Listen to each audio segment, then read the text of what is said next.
Guys, right now we're here at Alterface, and we love to come by your booth because you always have something new and cool this year. And a little bit different this year, you got two new cool things to show off. Let's start first about your new Dark Ride concept. Okay.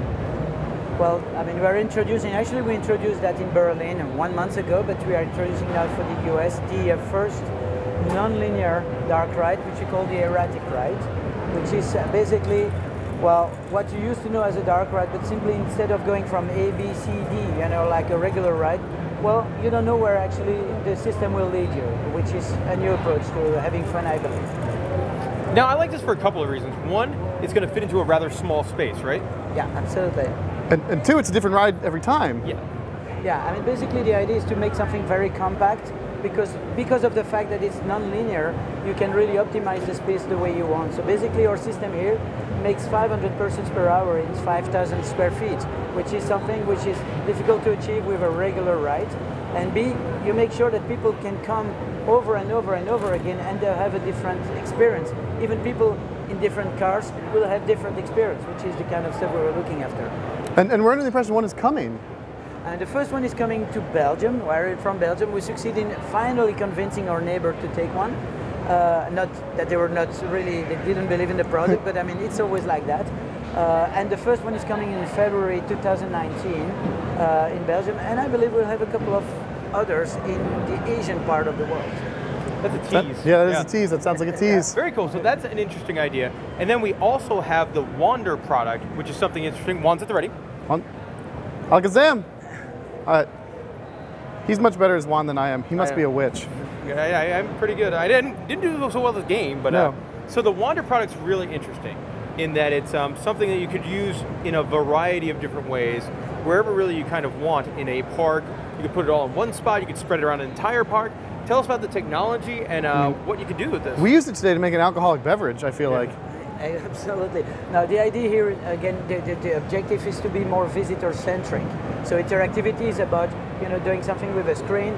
Here we want to do something that the system is actually managing you and really leading you in some place in the park. So the want is an approach. It's a totally low-tech approach. It is not a cell phone. It is not something very sophisticated with batteries.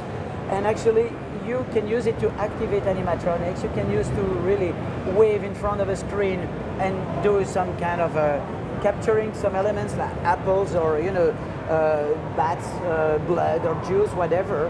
And then the system will actually dispatch you in a place that is actually empty or that you haven't done so far. So basically we are shaping a story around you, around your performance, around your capabilities, and around all kinds of you know, elements that the park needs to do for the proper management.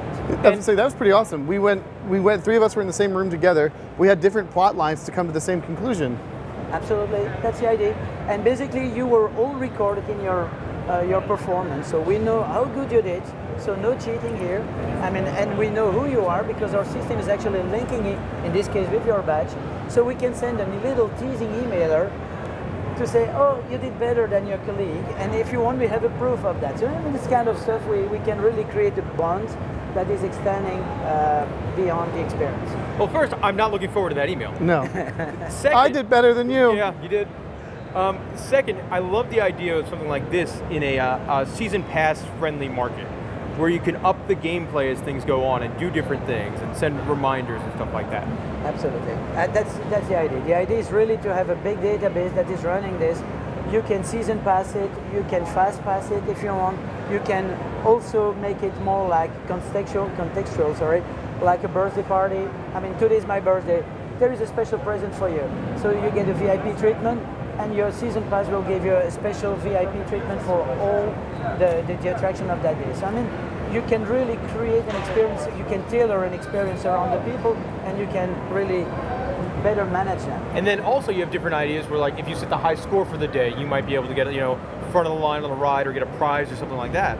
Absolutely. That's the whole concept. The idea is really to create a long-standing relationship between the park and the people while optimizing the park and the use of the park by sending people all across the place depending on the time of the day. I mean, I loved it. It was fun shooting. All right, my friend. Well, You outdid yourself. Normally it's one cool thing over here. This We year got you got two. two. Yeah, and that's life. Mr. Benoit, thank you. My Thank you. pleasure. That'll do it from here at Alterface.